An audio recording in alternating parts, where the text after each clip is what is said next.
C'est d'aider l'Assemblée à entrer en prière par le chant. Seulement, cela ne peut être possible que si les choristes consentent à mener une vie spirituelle. Car pour un choriste qui prie, chanter devient une action évangélisatrice et son engagement dans le groupe devient une vraie expression de sa foi. Je reprends, pour un choriste qui prie, chanter devient une action évangélisatrice, c'est-à-dire qu'on prie pour la gloire de Dieu et le salut du monde. On chante, j'allais dire, pour la gloire de Dieu et le salut du monde. Et son engagement dans la chorale devient l'expression de sa foi. Nous avons prévu expliquer le choix du sujet parce que ceux qui ont reçu le programme, il y a des thèmes qui ont été proposés. Mais moi, je me suis dit que certainement ces genres de thèmes sur la liturgie, nous pensons à cela dans nos récollections et autres. Et j'ai voulu parler quand même de la prière. Donc je demande pardon aux organisateurs qui ont prévu leur thème, ils ont réfléchi. Et voilà, moi j'ai choisi un autre thème, en tout cas pour le thème du moment. Mais pourquoi j'ai choisi ce thème? Plusieurs personnes pensent qu'il n'y a pas de vie spirituelle ou de vie de prière dans la chorale, surtout la chorale catholique. Et le comble sait que c'est vrai, puisque même ce matin les gens s'étonnaient, mais pas pour l'instant, dans le festival, ah, bah, Samila, bah, que cela veut prier, bah, que Samila, quand la messe. Vous voyez, ça c'est la conception de tous les chrétiens, même de nous prêtres à l'égard des choristes que nous sommes, puisque nous aussi étant aumôniers, nous sommes avec vous dans cet esprit. La plupart des chorales se contentent de réaliser des activités musicales sans se soucier de la vie spirituelle des choristes. Ce manque de vie de prière est la cause de la légèreté et de beaucoup d'autres inconduites constatées dans le quotidien des choristes. Il n'est pas rare d'entendre dire que la chorale est un groupe de païens. Tout à l'heure, c'est un prêtre qui l'a dit tout à l'heure, voilà. Et moi, je l'avais déjà écrit, ça fait plus de 2 semaines. Voilà. C'est ce qui se dit partout dans tous les diocèses, que la chorale est un groupe des païens. Voilà pourquoi quelqu'un qui est dans la chorale va chercher à rentrer chez les Saint-Michel, tout ça, pour avoir une vie de prière, parce qu'à la chorale, on pense qu'il n'y a pas de vie de prière. S'il y a un groupe dans nos paroisses qui a toujours des conflits internes, s'il y a un groupe dans nos paroisses qui est toujours en opposition, en contradiction avec les prêtres, s'il y a un groupe dans la paroisse qui brille par la désobéissance, voilà, nous ne respectons pas ce que les responsables disent de la CDPJ, la CPPJ, les coordinations des chorales, voilà, c'est bien la chorale. Et là, c'est hier qu'on nous faisait remarquer qu'il y a des chorales qui ont refusé d'acheter les badges, alors que la coordination a préfinancé. On a dépensé plus de 100 000 pour faire fabriquer ces badges-là, mais il y a des chorales qui ont refusé. Vous imaginez, il n'y a qu'à la chorale qu'on peut voir des choses comme ça. Chez les Saint-Michel, les légionnaires, voilà, les groupes où il y a la prière, on ne peut pas constater ces inconduites-là. Voilà pourquoi nous pensons qu'il faut une vie de prière dans le Coran pour évangéliser les Corans, pour changer les mentalités des Corans, pour qu'on devienne vraiment des choristes ou des Corans avec pour mission de chanter pour la gloire de Dieu et pour le salut du monde. Le premier point que nous allons développer, c'est la vie spirituelle. La vie spirituelle, c'est quoi? La vie de prière. Je voulais commencer par vous lire Jacques chapitre 5, le verset 16. Jacques chapitre 5. Est-ce qu'il y a quelqu'un qui a la Bible? C'est juste un test pour voir que si ce n'est pas le téléphone, c'est un choriste sur le mille qui a une Bible. Quelqu'un a une Bible en dehors du téléphone? Un choriste a une Bible pour lire Jacques 5.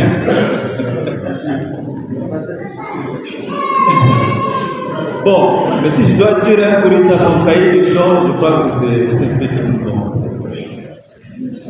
Voilà, quelqu'un peut lire à partir de son téléphone, comme on a dit, Jacques 5, 16.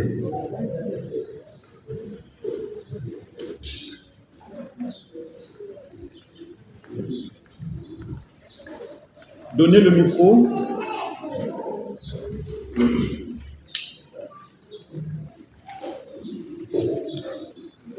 Il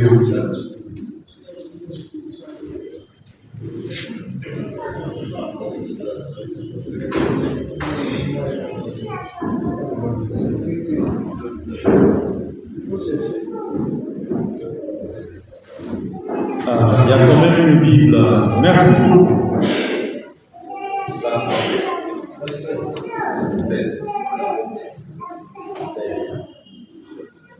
Jacques 5, verset 16.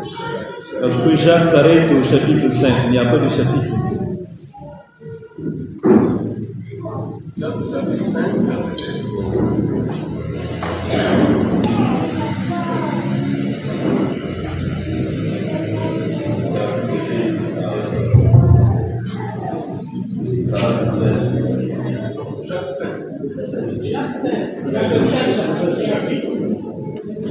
Verset 16.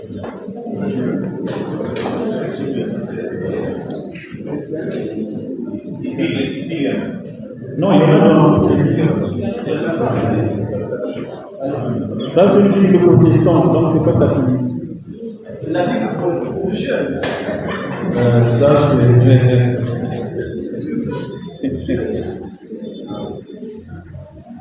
La parole de Dieu. Dans Jacques 5, verset 16. Confessez donc vos péchés les uns les autres et priez les uns pour les autres afin que vous soyez guéris. La prière fervente du juste a une grande efficacité. La paix de Christ. Alors, déjà, ne serait-ce que ça, j'aimerais savoir s'il y a des choristes qui se sont confessés avant de voyager. Y a-t-il des choristes, même à mon ami, ceux qui se sont confessés avant le voyage? Voilà, il y en a pas. Est-ce que... Ah, il y a un doigt, merci beaucoup. Merci. Voilà, il y a au moins quelques choristes, voilà, qui sauvent l'honneur, mais si on se renseigne, ces choristes-là sont dans d'autres groupes de prière. Ce n'est pas des choristes purs et simples. Alors, confessez donc vos péchés les uns aux autres et priez les uns pour les autres afin que vous soyez guéris. Et nous sommes souvent des malades. Le comportement que nous affichons dans le Coran, c'est une maladie. Et Saint Jacques nous dit, pour en être guéri, il faut lier la confession et la prière. C'est dire que la prière est capitale dans la vie d'un groupe liturgique comme la Chorale. Il dit lui-même, la prière fervente du juste a beaucoup de puissance. Et les chorales où il y a eu de prière, nous voyons aussi des effets, il y a des fruits. La chorale est certes un lieu d'activité musicale, mais elle se veut aussi un lieu d'apprentissage à la vie spirituelle. Parler de vie spirituelle, c'est renoncer à séparer le sacré et le profane, le religieux et le quotidien. Chanter, c'est donc se donner à Dieu en mettant sa voix ou son talent au service du cœur, en renonçant à son tempo préféré pour prendre le tempo du groupe.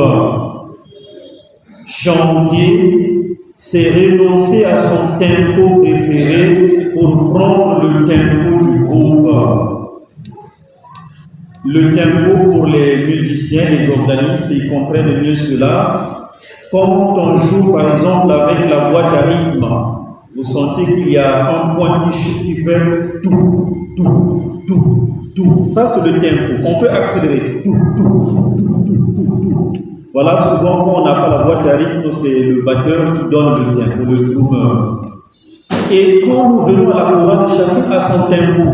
Il n'est pas là d'entendre « Ah non, moi je n'aime pas qu'on me critique, je n'aime pas qu'on me provoque, je n'aime pas qu'on me fasse de remarques en public, je n'aime pas ceci, je n'aime pas ceci. » Mais la chorale a un tempo auquel tous doivent se conformer.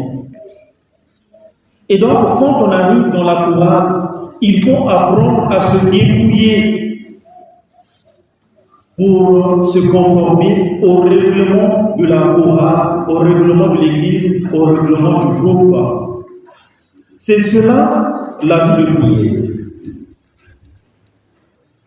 C'est cela concilier le profane et le sacré.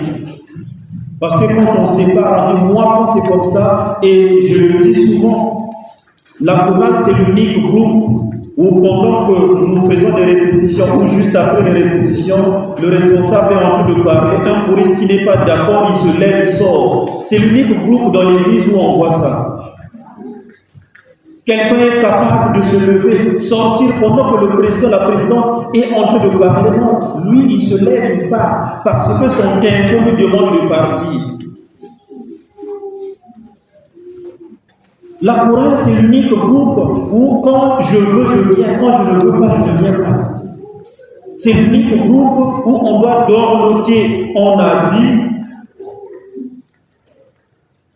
on doit apprendre à mettre son talent ou sa voix au service du cœur. Le cœur, c'est H-O-E-U-R. Donc le cœur, c'est le groupe ou la chorale, si vous voulez. On doit mettre son talent au service de la chorale et du groupe. La vie spirituelle s'alimente des chants qui incitent à louer Dieu, prépare à méditer sa parole et encourage à le supplier. La vie spirituelle s'alimente des chants, c'est-à-dire que nous qui chantons, nous qui sommes des groupes chantants, nous jouons un grand rôle dans la vie spirituelle des autres. Mais le problème est que nous jouons aussi ce même rôle dans notre propre vie spirituelle. Voilà pourquoi on dit la vie spirituelle s'alimente des chants. Ces chants qui incitent à louer Dieu. Ces chants qui préparent à méditer sa parole. Et ces chants qui encouragent à supplier le Seigneur, c'est-à-dire à le prier.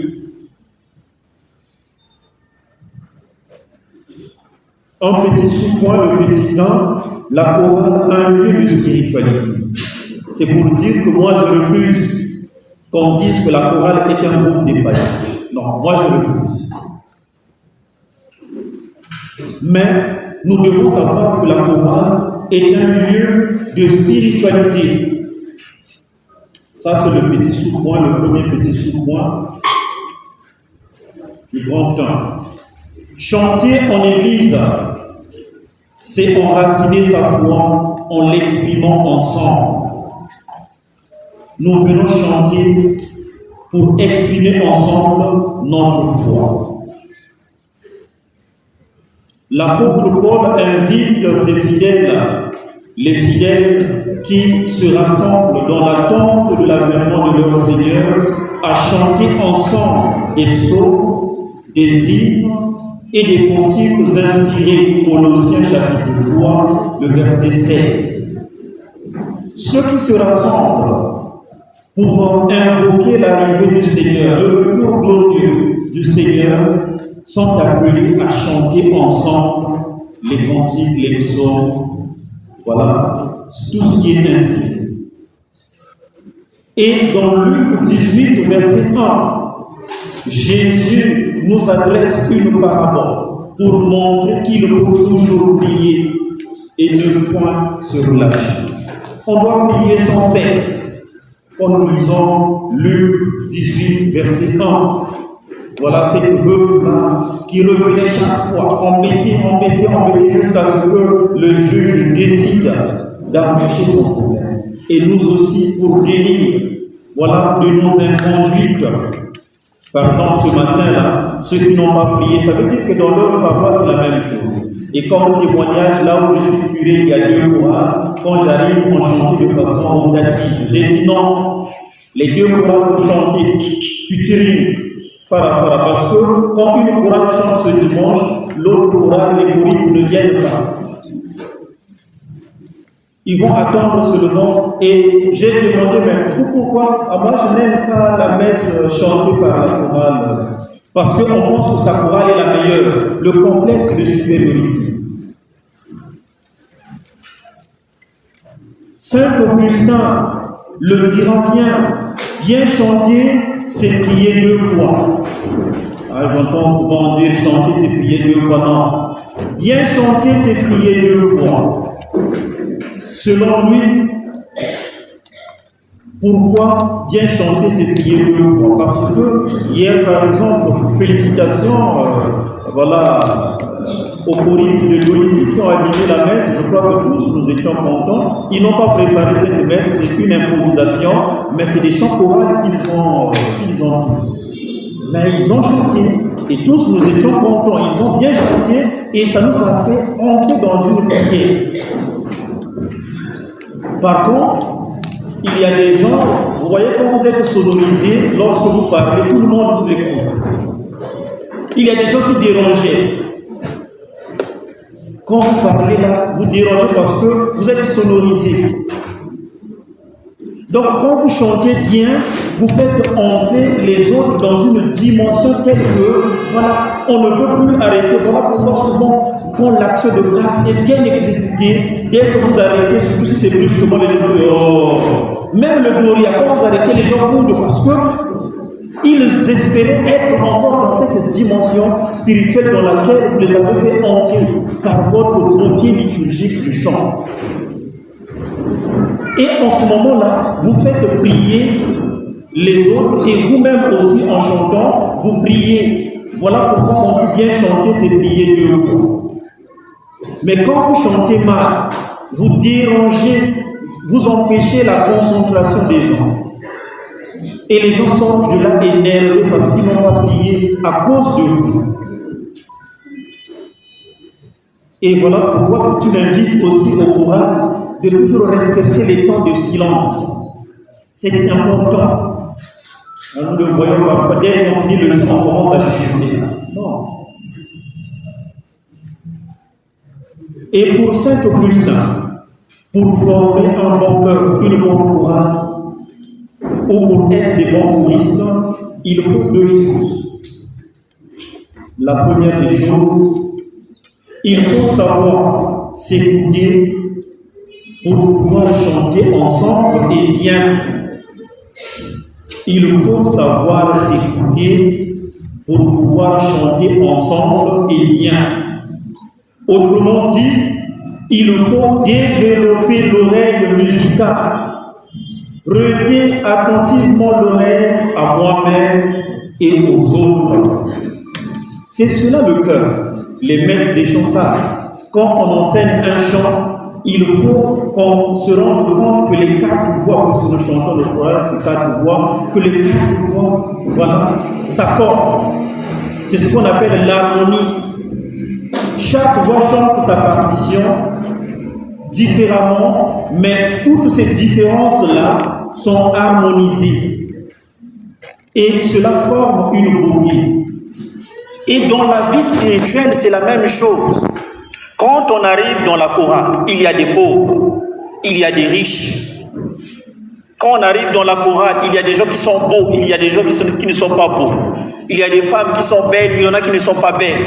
Il y a des gens qui sont courts, il y a des gens qui sont élancés. Mais il faut qu'on arrive à harmoniser tout cela. Imaginez, vous êtes en train de chanter et vous vous moquez d'une sœur qui est à côté, qui n'est pas belle. Donc vous-même, vous sortez de l'esprit du groupe et quand la sœur se rend compte, après ça sera des critiques, ça sera des... Voilà, on se chamaille. Donc il faut savoir s'écouter. Et je disais au début qu'au niveau de la chorale, on n'aime pas écouter. Même quand le président, la présidente parle, un choriste est capable de se lever, claquer la porte et sortir. On va dire, c'est pas la chorale qui me nourrit. Surtout quand on a un peu et qu'on aide la chorale, on pense qu'on est au-dessus et donc on claque la porte. Même dans nos familles, l'esprit d'écoute est très capital. Quand on ne s'écoute pas, quand tout le monde parle au même moment, sans harmoniser ce que nous disons, alors on ne peut pas se comprendre. La deuxième des choses, pour saint Augustin, il faut savoir harmoniser nos différences à celles des autres.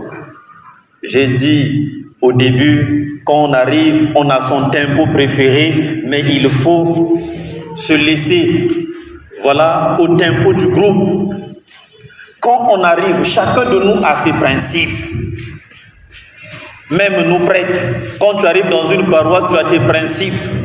Mais on doit aussi savoir que la paroisse où j'arrive, il y a des habitudes qu'on ne peut pas changer en un jour.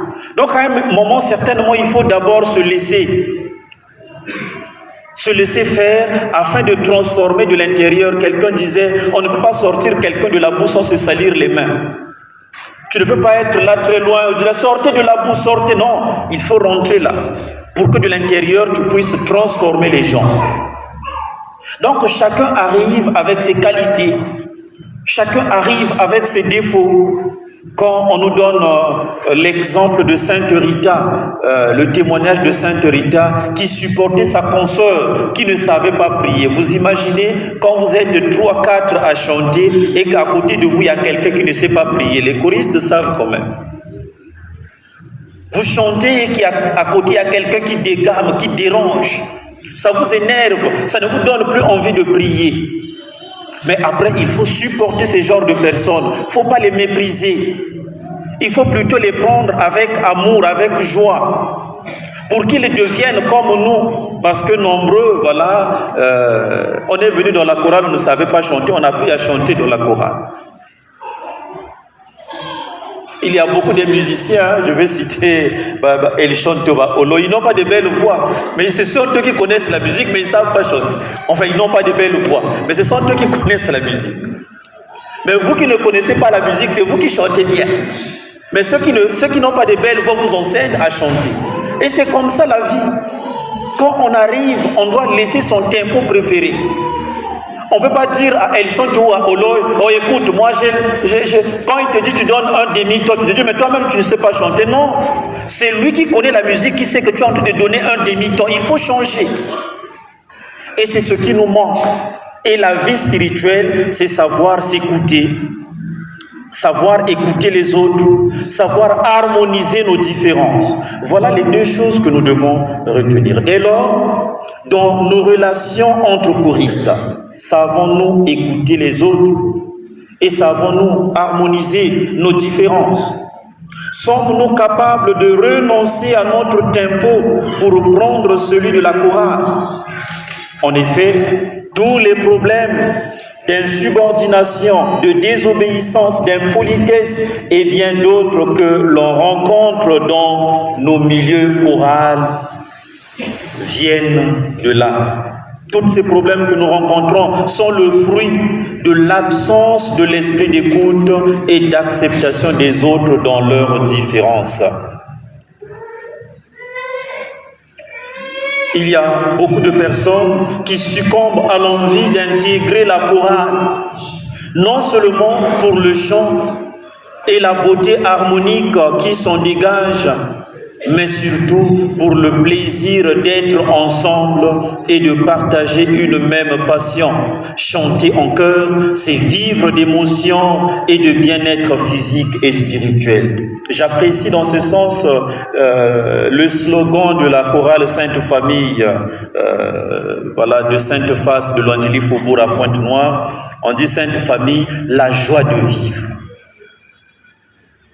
Il y a des gens qui viennent à la chorale, au début ils ne savent pas chanter, mais quand ils voient l'ambiance qu'il y a dans les milieux chorales, on se dit non, je dois intégrer la chorale. Mais quand on arrive là, finalement, on se dit, mais cette joie qu'on voyait de l'extérieur, c'était seulement une carapace. Et on n'a plus envie d'y rester. Il y a des gens, malgré les occupations, les responsabilités qu'ils ont, malgré leur rang social, qui se rabaissent à venir à la chorale. Mais quand ils arrivent là, des petites filles de 20 ans, 21 ans, manquent du respect à ce genre de personnes. Simplement parce que tu te dis, moi j'ai mon tempo préféré, moi j'arrive, moi je suis enfant chéri à la maison, tu veux aussi être enfant chéri à la chorale. Non, il y a un tempo. Et quand tu arrives, tu es enfant chéri à la maison, c'est vrai, mais à l'église, c'est pas ça. À l'église, celui que nous devons chérir, c'est la chorale. Quand tu te comportes bien, l'amour qu'on donne à la chorale te revient aussi. Le deuxième petit point, c'est la chorale, lieu de convivialité. La chorale, c'est un lieu de convivialité. Normalement, c'est ce que ça signifie. Le chœur, la chorale, c'est un groupe. Vous voyez, un groupe, c'est plusieurs personnes, mais qui partagent la même spiritualité, qui partagent la même dévotion, qui partagent la même mission, qui partagent les mêmes valeurs. C'est ce qu'on appelle groupe. Quand vous ne partagez plus les mêmes choses là, les bonnes choses là, vous n'êtes plus un groupe. Un royaume divisé, voilà, ne peut pas évoluer, dira Jésus. Or, il y a des gens vecteurs de division dans nos chorales, qui sont toujours déjà à l'opposition. Alors que la chorale est un lieu de convivialité, quand on chante pour la gloire de Dieu, et cette gloire-là se manifeste à nous, à travers la joie qui règne.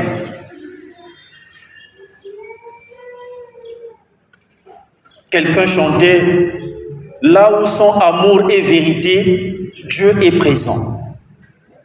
Là où sont amour et vérité, il n'y a pas de division. Il n'y a pas de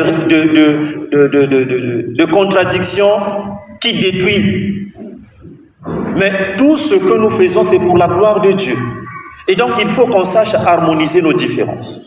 Avant d'être un lieu d'activité musicale, la chorale est d'abord un lieu de sociabilité, de brassage et de convivialité où se côtoient des gens de toutes les origines avec le sentiment d'appartenir à un groupe. Vous voyez, quand vous êtes un groupe, l'exemple le plus marquant du groupe, c'est le corps.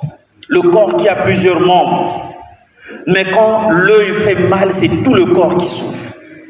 Quand même l'orteil fait mal, c'est tout le corps qui souffre. On a comme l'impression que c'est le cœur qu'on est en train de piquer quelque chose. Alors que c'est l'orteil.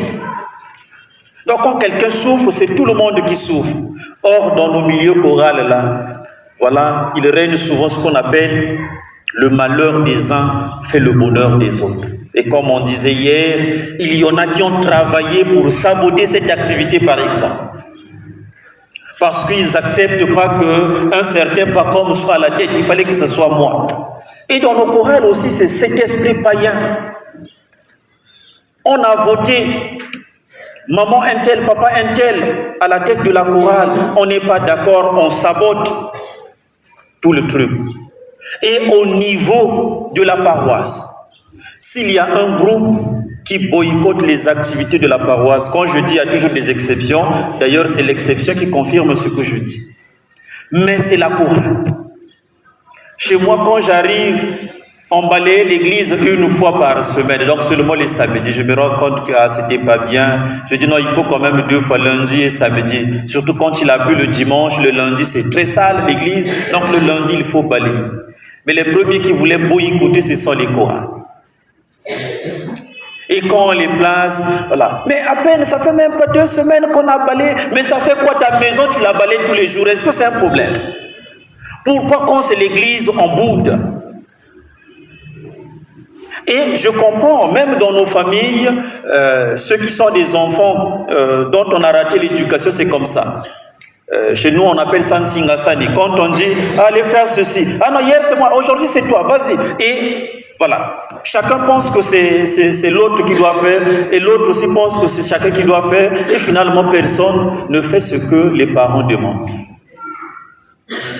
Et ce genre d'esprit prouve à suffisance qu'il n'y a pas de vie de prière en nous.